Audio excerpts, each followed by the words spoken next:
All right. Hey, good afternoon. So, how many of you guys came to the breakout session the last session round? Okay.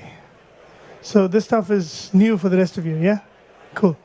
So, let me give you a little bit of an overview, then I'll dive into a little bit of a Visual Studio sort of session, and then show you how to get started with Visual Studio Code as well.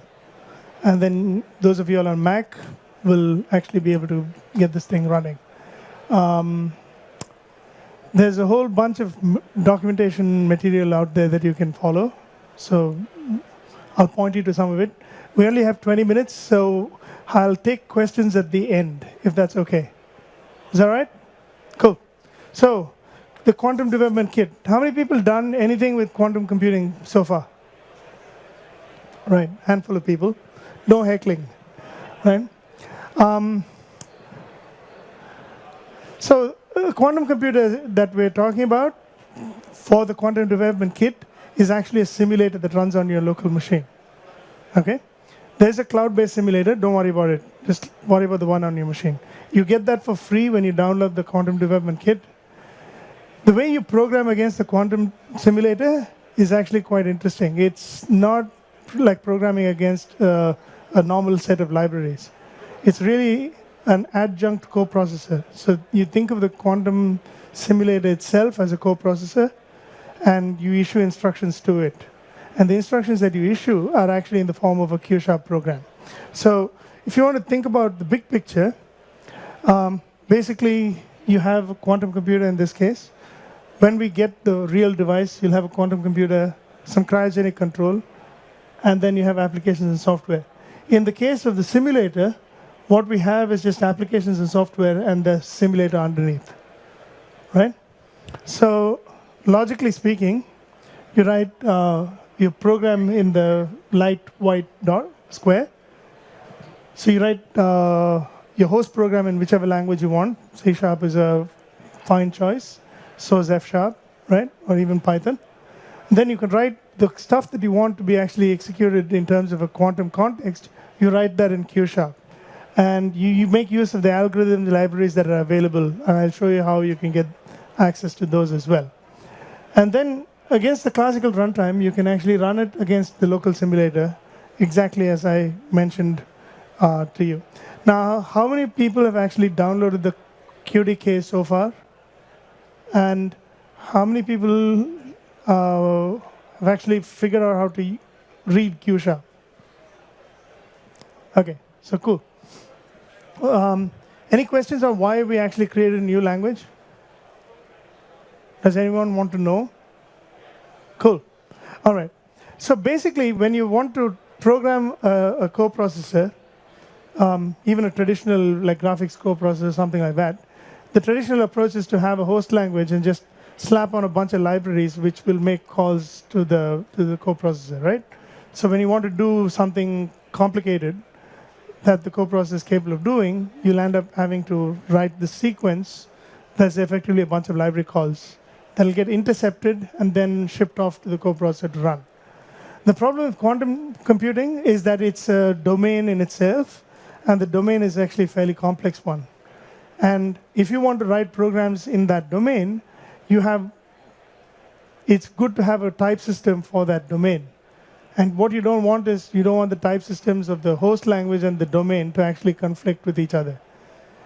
Similarly, we have the ability to reason about the program that you want to send across. So rather than intercept a bunch of library calls and then try to figure out what's going on, we are able to look at the whole program and do whole program optimization. So we can figure out what it is you're trying to actually run on the quantum computer and actually rewrite the program appropriately and optimize it out so that you can actually do a good job.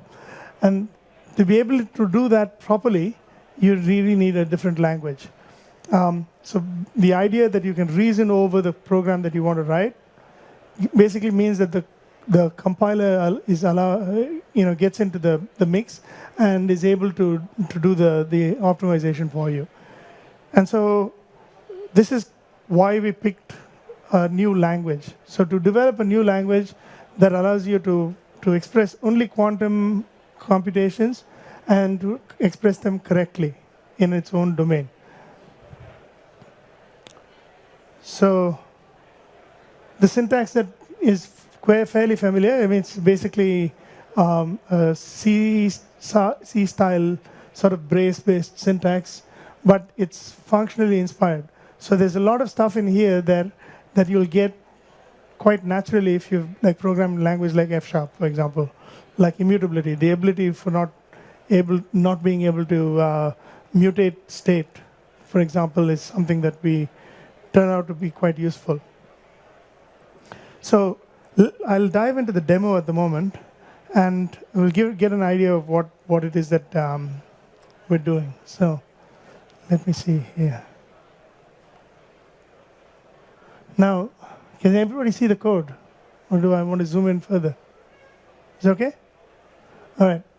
Now, actually speaking, people who came to the talk before will have seen this before. You have the host program is actually written in C# in this case, and what we're going to do is create a handle to a new quantum simulator. And this is in fact how you get a handle to the simulator object. And once you get the handle to the simulator object, you can then pass it to an operation which you define in your quantum code.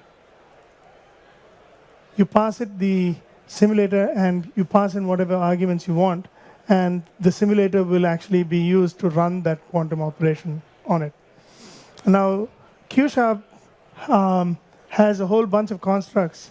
So we have the ability for you to define functions, which are pure functions from a functional perspective. So functions that have no side effects, functions that cannot call quantum operations, for example. So things that have no side effects and are pure, you can define those. And then you have operations which are effectively sequences of side effectful functions that change the quantum state of something. And so in this particular case, I've created an operation called teleport classical flag in Q#, and I've given it a body. And the body of the function is, when I step through it, will actually show that it will take the state of one qubit and transport it to another qubit. And because of the laws of quantum computing, where you can't clone arbitrary state, teleporting turns out to be somewhat useful. So I'm just going to take you through what it does here. And I'm not going to walk through the physics of what's actually going on, but the idea is that this is a development environment that you can get behind, and you can put breakpoints in your Q# code, for example, and notice that the value true was passed in from the program. Let me see.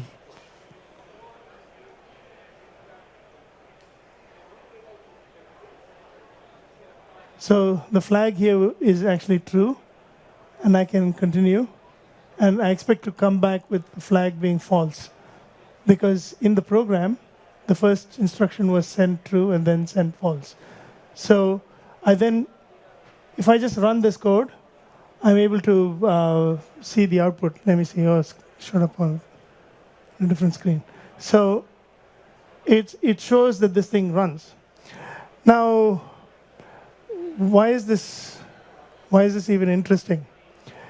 I wouldn't write code like this classically, because if you think about what's going on over here, I've just created like comment blocks and say this is what we want to do. But really, if you wanted to write it in a proper software engineering way, you would break it out into constituent functions and be able to modularize the thing and being able to do interesting things with it. So to refactor this code, let's say we dive in to this thing. We're still going to send true and false. Let me just close all these windows for a minute. But I want to rewrite the teleportation demo in such a way so as to teleport an arbitrary state. Wait, hang on. I'm so sorry.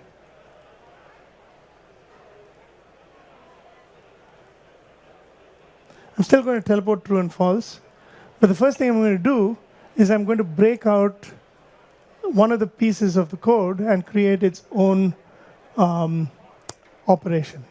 So to entangle two qubits together turns out to be quite a useful operation. And then you can introduce this concept of being able to say, here is how you create the inverse of the operation. And this is kind of why having a language is useful. Because if I didn't have this, to create the inverse of that sequence of operations, I would have had to manually keep track and write that inverse myself. And now you have a software engineering problem of having to maintain those two pieces. But because we have a compiler that can actually do the symbolic computation of it, every time we want to get the adjoint of the prepare entangle pair operation, the compiler can actually go to the body and say, hey, what is your sequence? And then compute the automatic adjoint sequence for you. And this kind of thing is really the power behind the language, the ability for you to do the symbolic computation inside the compiler itself. Similarly, I've actually split this out into the piece that prepares the state and the piece that actually does the teleportation. So now you see that the teleport message just takes two qubits, the source, the message qubit and the target, and then entangles the message with a given qubit and sends it across to the other side. So by just using standard software engineering techniques, we can actually create multiple methods, and we're able to say, okay, now I want to teleport a classical flag. What if I don't want to teleport a classical flag? What if I want to provide my own unitary matrix that prepares the state for me? So in this particular case, the only way to prepare the state of the qubit is in one state, or it's the zero state or the one state. So I can now use the same approach and create an arbitrary state. But to provide an arbitrary state preparation, I need to provide a unitary matrix. And a unitary matrix is something that has an adjoint. So how do I pass in a first order function that takes something that affects a qubit and specify that it should have an adjoint? And this is kind of where the type system comes in, where when we say that the unitary that you pass in should have an adjoint, the language allows you to specify that. And now you're able to actually create an arbitrary state preparation and then call the adjoint of it over there. And by doing so, you can now prove that you've teleported the message across, right? So this should give you a sense of the kind of power behind the language, the ability to do standard things like encapsulation and so on, but also the type system that supports the ability for you to do higher order functions. So I'm passing in this particular case, I'm passing in an arbitrary unitary matrix. In this case, I'm passing in the Hadamard gate and saying, prepare my zero state in the Hadamard with the Hadamard gate and teleport that. So if I now run this 1,000 times, right, I expect to get about 500 times the state being prepared in the true state and then the state being prepared in the false state. And because that's what the Hadamard gate will do. If I had a much more complicated unitary matrix, I could pass that in as well. And so you can see the sort of functional influence where you have a first order function being passed in as an argument to a function and then being sent across. I'm going to skip this one because this one actually talks about partial application, and you can actually use the prepare entangled pair as the thing that you pass in for the state preparation, because we only have another 5 minutes. So I'm going to step away from this at the moment and show you that this whole thing actually works in Visual Studio Code as well. So let me bring up Visual Studio Code, and you can see that it works in .NET Core, and we can run the same kind of thing where we were talking about before, where we build a bell pair and run it many times and so on and so forth. Again, the driver uses the same quantum simulator, and you can create your code in Q Sharp and run it in Visual Studio Code itself. So this approach basically allows this to run in .NET Core. So you can run it on Unix, you can run it on the Mac, and you can run it on Windows as well. So what else do I want to show you? No, let me show you the libraries. So let me fire up. So if you go to microsoft.com/quantum, you can actually sign up for the kit, and you can download you can get started with the quantum development kit. And this will have links for the Mac, it'll have links for Linux, and it'll have links for Windows. And there's a whole bunch of instructions here about how to get started and so on. There's a reference for the Q Sharp programming language. And this is at docs.microsoft.com/quantum.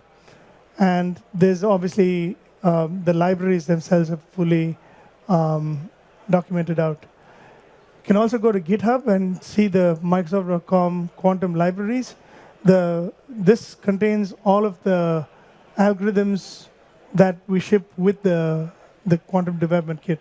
So you can start by writing code just the way I showed you, or you can actually use the libraries that are there to build more complex algorithms. So phase estimation and amplitude amplification, quantum Fourier transform, all the building blocks that you'll need for building real applications, or going through a course and writing up all the homework for it, for example. You can use the libraries to actually build stuff with. And I'll switch back to the PowerPoint and leave some links with you. And then I'll take some questions. So I think I'm done for this piece in terms of time. Happy to take any questions you have.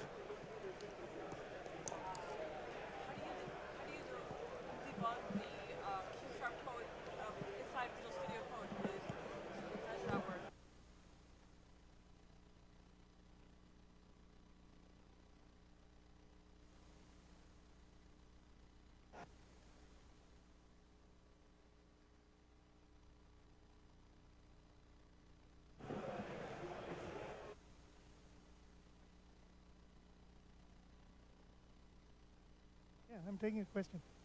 So the question was, how do you debug quantum code? So that's a really interesting question. With a real quantum device, you can't actually go in and take a look at the state of things. So with the simulator, you can actually, if you want to, and it depends on the simulator. So certain simulators will give you full access to the waveform. Certain simulators will give you full access to all the information in there. But generally speaking, the way in which you write code uses asserts and uses like properties of the mathematics in order for you to figure out whether you're on the right track or not. Traditional debugging techniques are of limited value because all the computations that you do are actually probabilistic. So you may not get the same answer every time, and that might actually be perfectly okay. So you typically land up running the program doing kind of printfing your way out, but typically what you'll end up doing is you'll run through the program multiple times, collect the answers, and then kind of classify the results that you have to figure out whether you have the right answer or not. Is there something built in to help me know I'm converging on that answer, or is that on me? So the question is there something that helps you converge? So the language has certain constructs that allow you to specify bounded iteration. So you can say repeat until success, and if up until some condition happens, and there's a construct that allows you to do that in the language. But what that condition is up to you. And also, if you don't actually hit that condition, you'll notice that there'll be a failure, and then you'll have to work out what's going on.